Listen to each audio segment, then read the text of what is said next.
아이가 공부를 잘하면요, 기쁘지 않을 부모는 없을 거예요. 그런데 요새 최근에 자녀에게 굳이 좋은 성적을 바라지 않는 부모들이 종종 보입니다.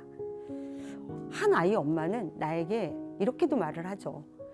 저는요, 아이한테 공부는 적당히 하라고 해요. 솔직히 공부 잘한다고 잘 사는 것도 아니고요. 그렇게 말하는 어머니는 학창시절 줄곧 공부를 잘하는 우등생이었지만 아이에게만큼은 성적으로 잔소리를 하고 싶지 않다고 하더라고요.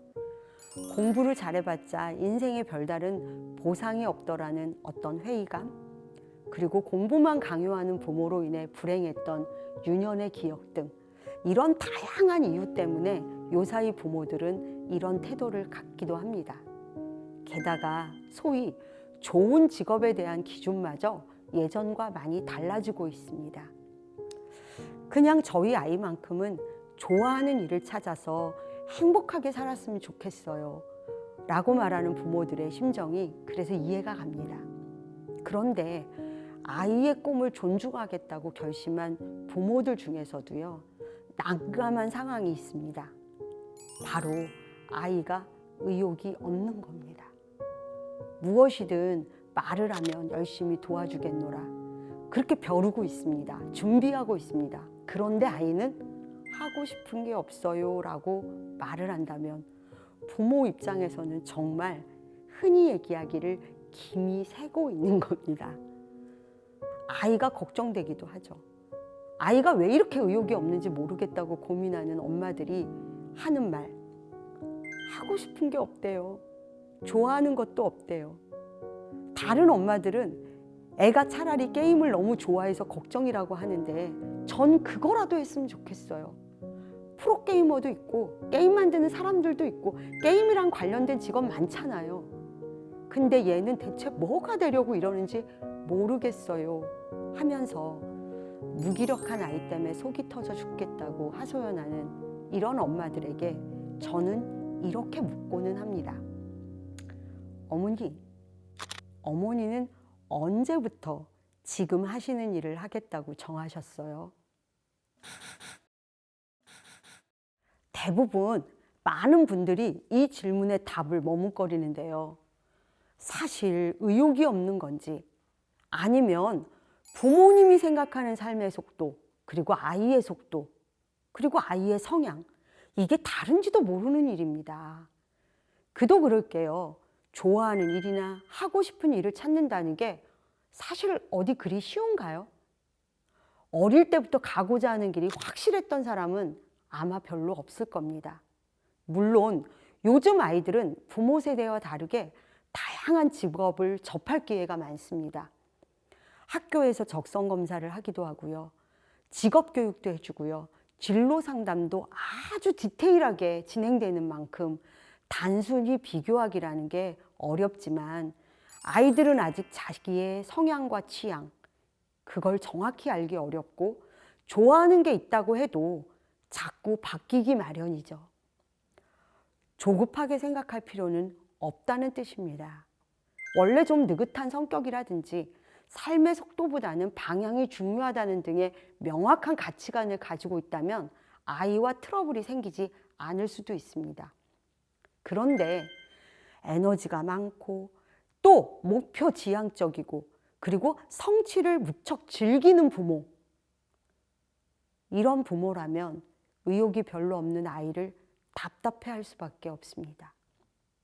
반드시 부모 잘못이라기보다는 부모와 자녀의 성향이 다르기 때문에 갈등이 도드라지는 겁니다. 이럴 경우 다름을 인정하는 자세가 필요하죠. 조금 부족해도 괜찮아 라는 책은 남보다 조금 부족하지만 나름대로 행복하게 살던 5친구가 주인공으로 나옵니다. 첫 번째 친구는 배에 큼직한 구멍들이 뻥뻥 뚫려 있습니다. 두 번째 친구는 아무렇게나 접힌 편지지처럼 몸이 꼬깃꼬깃하죠. 세 번째 친구, 몸이 물렁물렁하고 힘이 없어 늘 피곤하고 졸립니다.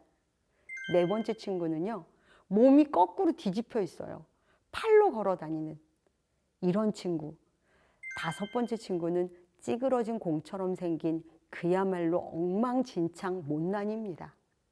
이런 다섯 친구는 금방이라도 무너질 것 같은 집에서 아무런 특별한 일 없이 지내면서도요, 너무 즐겁기만 해요.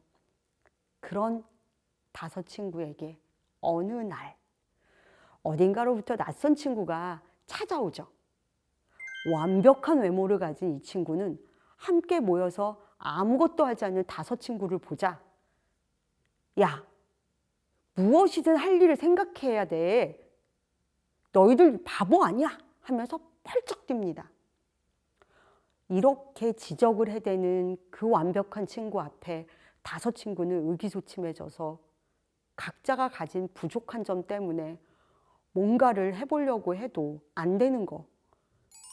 그러면서 너무너무 힘든 자기 자신들을 설명합니다. 우리는 이래서 그래. 우리는 이래서 그래. 그러자 완벽한 친구는 너희들은 아무 쓸모가 없어. 아무것도 아니야. 라고 소리치며 날이선 비난을 퍼붓죠. 완벽한 친구로 대별되는 부모의 외침. 저는 이 대목에서 그걸 봤습니다. 그걸 생각하고 다시 읽어보면요, 너무너무 가슴 아픈 대목입니다. 다섯 친구는 그 말을 듣자 자신들의 부족한 점을 하나하나 곱씹어 봅니다. 그런데 이 책의 반전이죠. 생각해보니 그 부족한 점들도 아무 쓸모가 없는 건 아닌 것 같은 거죠. 부족하긴 해도 그건 역시 나의 일부인걸요 라고 말하는 이 친구들이 오히려 완벽하지 못한 자신이 틀렸다고 생각하며 감추기 급급한 여타의 사람들보다 더 건강하다는 거. 그걸 보셨으면 좋겠습니다. 다름은 틀림이 아니에요. 그런데 왜 자꾸 채근하게 되는지, 오히려 그 아이들이 자기의 의욕을 찾기까지 기다려주지 못하는 내 조급함이 문제가 아닌지, 그걸 돌아보면서 속도보다 방향, 그리고 아이의 성향에 나와 다름이 무엇인지 생각해보는 그런 부모님 되셨으면 좋겠습니다.